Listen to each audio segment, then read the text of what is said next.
Hello and welcome to Talks. I'm Kimberly Dondo, and in today's episode, I'm joined by... I'm Tom Brown, editor of Money Marketing. And I'm Emma Boardwell, founder of Emotional Finance. Okay, well, thank you for joining us today, Emma. You have quite an interesting backstory because your evolution into financial services is a lot different than other people's. So what inspired you to go from, psychotherapy to financial services? Yeah, I am quite different, aren't I? Because so many people I meet in financial services talk about how they sort of stumbled into the profession. And for me, it was quite choiceful. Okay. So my background was in psychotherapy for many, many years. I worked as a psychotherapist with individuals and couples and groups, and I also trained other psychotherapists. It was after the pandemic that I retrained to be a financial advisor.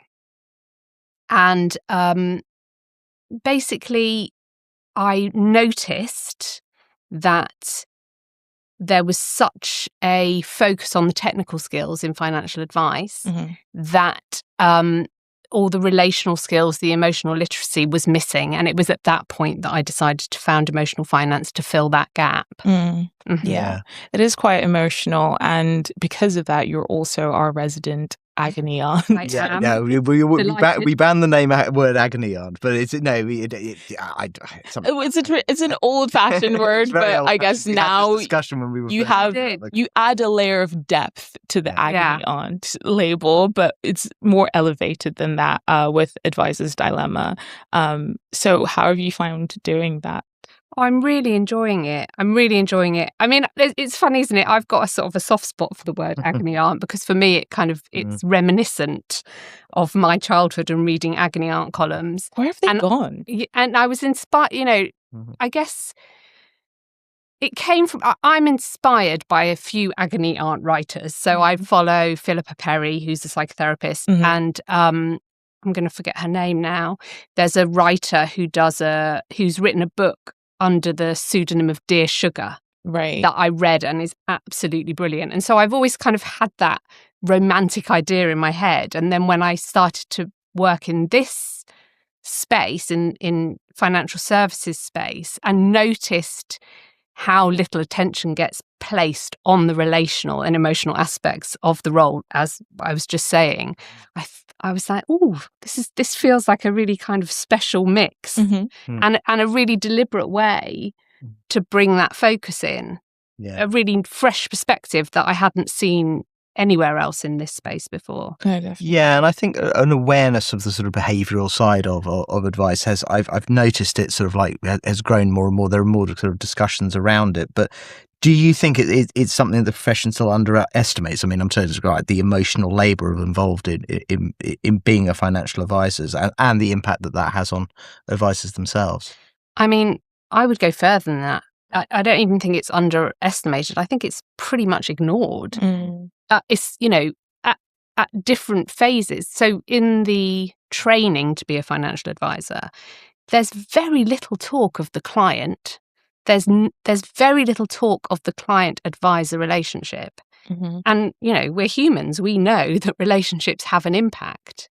So absolutely, I think there's that. And then there's also the impact is underestimated. And I see that kind of manifest in different ways with advisors. So I often say that advisors are, almost universally very well intentioned about their relationships.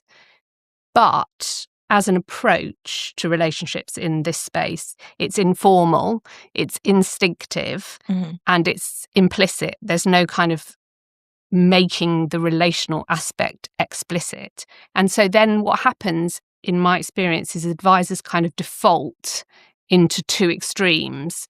One is that they really focus on the technical aspects of their role, and they feel really underconfident when conversations kind of turn emotional or where there's like a tricky relational dynamic.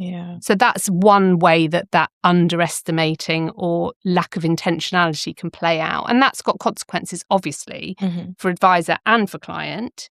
And then at the very other end of the spectrum, those advisors who are more naturally kind of empathic and very interested in the emotional aspects of their work have no support to keep that boundaried and professional. And I often, you use the word emotional labour, then they're often kind of left to their own devices and carrying this heavy emotional burden and responsibility that they haven't been trained to navigate. So those are the two extremes that I see as a consequence of this underestimating. And it is a real emotional burden if you think of all the things that advisors have to do. I mean, they're they are numbers people, of course, but then they're part teacher, they're part counsellor, they're part all of these kinds of things. And it was something that was when I first sort of like started writing about financial advice, I hadn't sort of truly appreciated the holistic nature of all of those things.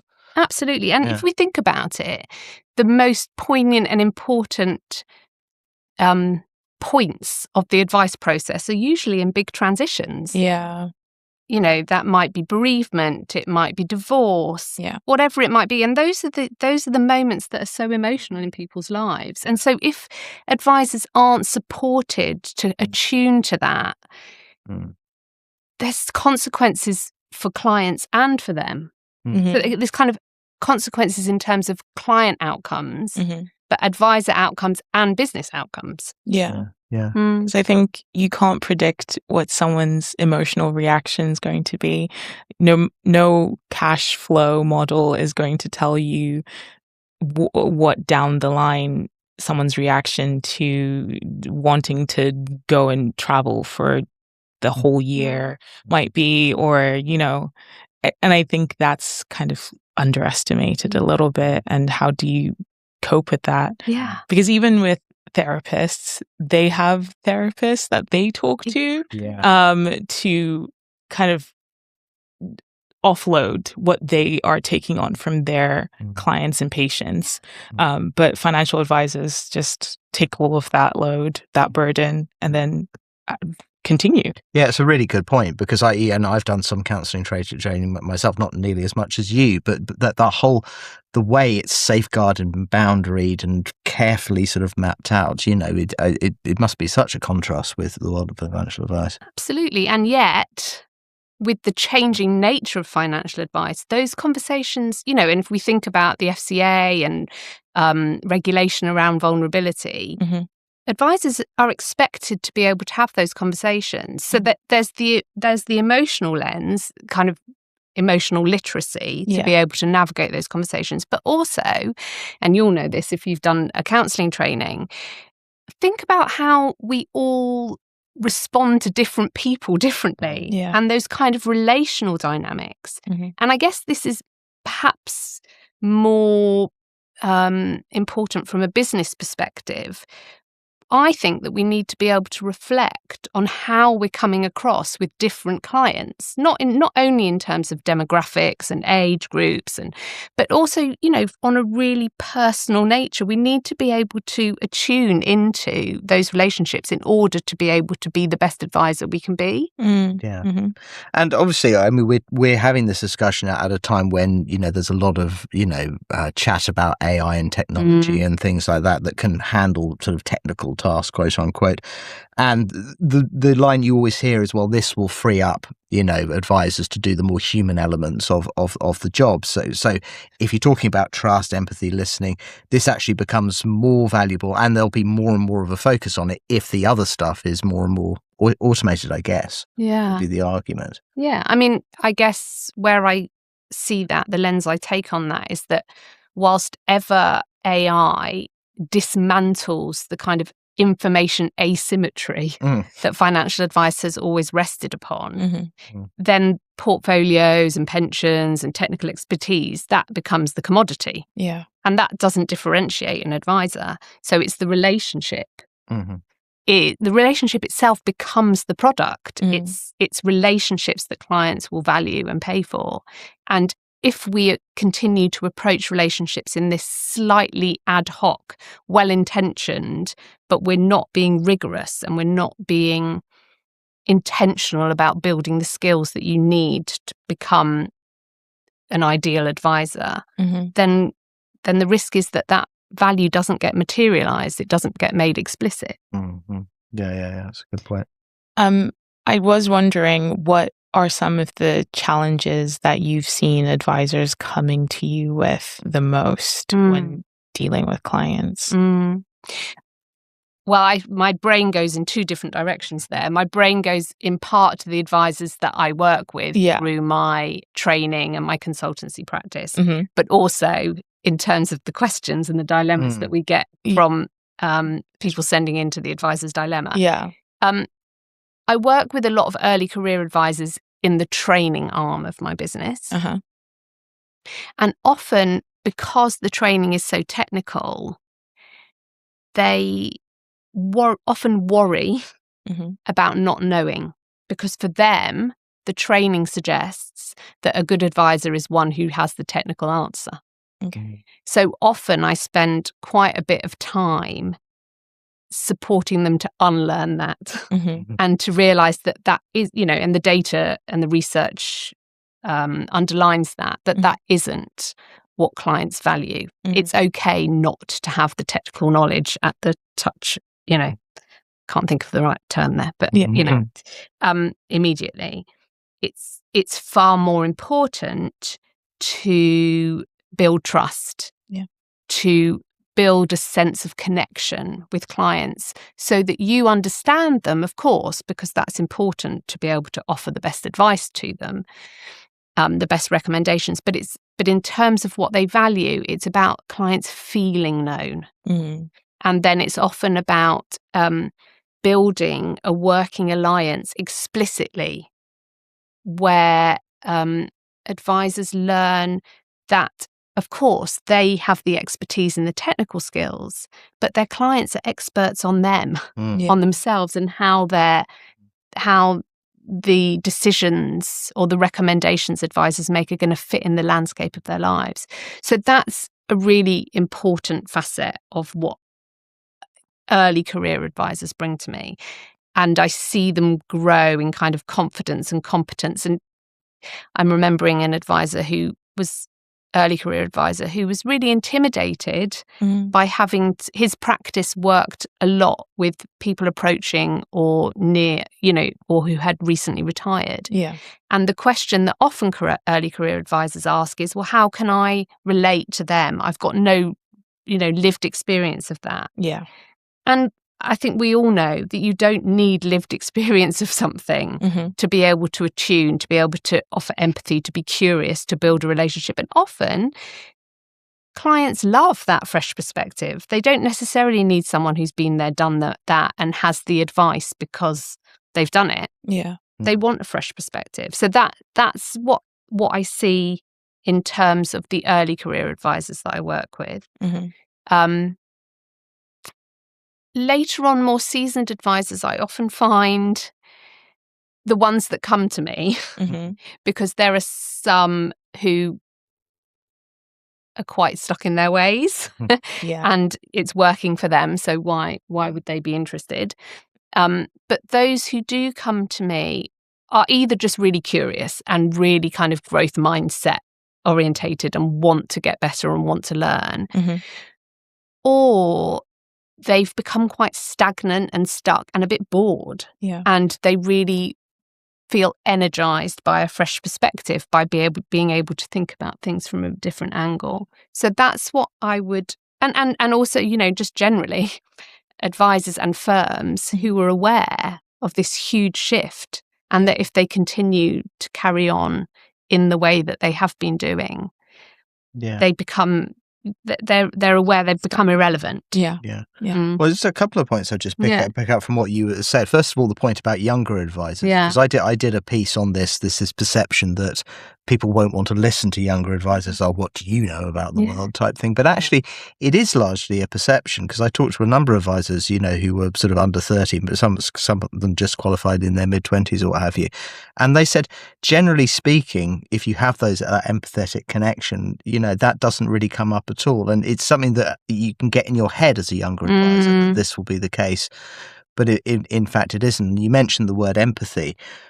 again, going back to the counselling training, the word sort of a financial advisor suggests the kind of like, I'm going to talk to you about what you should do. Yes. But as we know in counselling, you're not there to give advice. You're there to sort of try and get people to answer their own problems by active listening and talking and kind of like discussion. And that can be an underrated skill. Because as you know, as a counsellor, you'll get a lot of people saying, I've got this problem. What do I do about it? Yeah. And it's kind of like, we're not taking enough time to work out what the solution is right for you rather than what I would do. Yes. Yeah. And that's and in the role of advisor, of course, you know, like if you're doing financial coaching or if you're doing counselling, then you lean really far into that spectrum where you're not making suggestions, you're just really supporting a client to come to their own conclusions. Yeah. And I think those skills are really important to be able to lean into sometimes as an advisor, but also that whole advice piece is far more co-created in advice. They're coming to you because you do have some technical expertise, so you don't want to hold back on that. But it's about finding that balance. And the important thing I believe in that is being really explicit about it. You know, I've got this expertise, you've got that expertise. How are we going to work this out best together? Yeah. Because otherwise you sort of disempower or infantilize the client and suggest that you've got all the answers. You tell me what the problem is and I'll tell you what to do. And it, you know, that's not what works. Yeah. Oh, I know you were going to continue. No, well, I was going to say that I sort of joined money marketing just as the Consumer Duty came in, which was a good time to join because there were a lot of interesting conversations. But it has obviously pushed firms to think more seriously about vulnerable clients, and you were sort of, you know, I suppose bemoaning the sort of, you know, the lack of focus on empathy or you know, the sort of the soft skills that we were talking about. But do you think the industry is now genuinely becoming more emotionally aware, or are some firms maybe just treating vulnerability as a bit of a sort of a compliance exercise or a sort of box ticking thing? Because that could be the worst outcome of all, of course. Yeah. Well, I mean, there's statistics that show that huge vulnerability gap. So you'll probably know these figures better than me, but there's some, I think, and correct me if I'm wrong, that the FCA research suggests that approximately 50% of all clients are vulnerable. And yet the average pickup rate for vulnerability is nearer 10%. Yeah. So you know, there's obviously other reasons for that, but my particular lens on that is that to me is a relational problem. That's a problem with clients not disclosing or advisors not being proactive in picking up vulnerability. And the FCA data also underlines that. I think their research suggests that 33% of clients say the reason for not disclosing vulnerability is embarrassment. Yeah. And then there's, you know, I can't remember, 20-something% is because they're worried about how they'll be treated afterwards. Right. That's a relationship problem. So I think going back to how we deal with that as a profession is, I believe that whilst ever we're well-intentioned, keep going back to that because I think it's really relevant, whilst ever we approach relationships and therefore the capacity to pick up and manage and deal with and invite people to disclose their vulnerabilities, we have to get more skilled. We have to cultivate the skills that enable clients to feel sure that disclosing their vulnerability is the right thing to do rather than be hesitant or worry about it. Yeah. Yeah.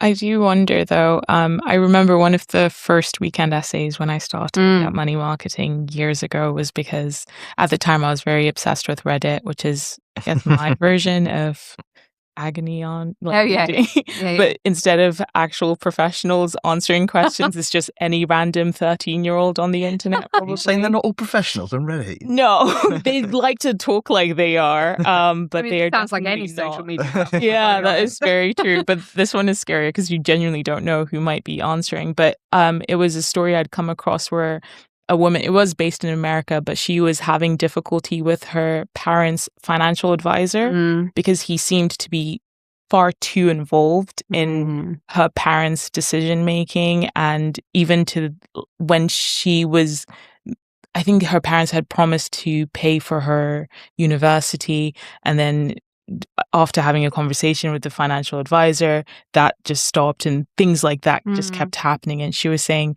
I think this person might be overstepping, and didn't know what steps to take. But my point in the weekend essay was basically, how does a financial advisor establish those boundaries? Obviously, this advisor in particular was probably a bad character, getting too involved in the parents' lives. But we talk about putting in place boundaries. What would you say to someone who might be like, I think this client is pulling me in a little bit too much and asking me for past my remit, kind of? So you're almost flipping that story. Yeah. Okay. And you're thinking more about advisors who are overstretching and answering calls at 8:00 at night. Yeah. Because I have, when I was doing the podcast on a weekly basis, I spoke to a lot of advisors, and there was one advisor in particular, I can't remember their name, it was a while ago, who said that they had to stop from having their phone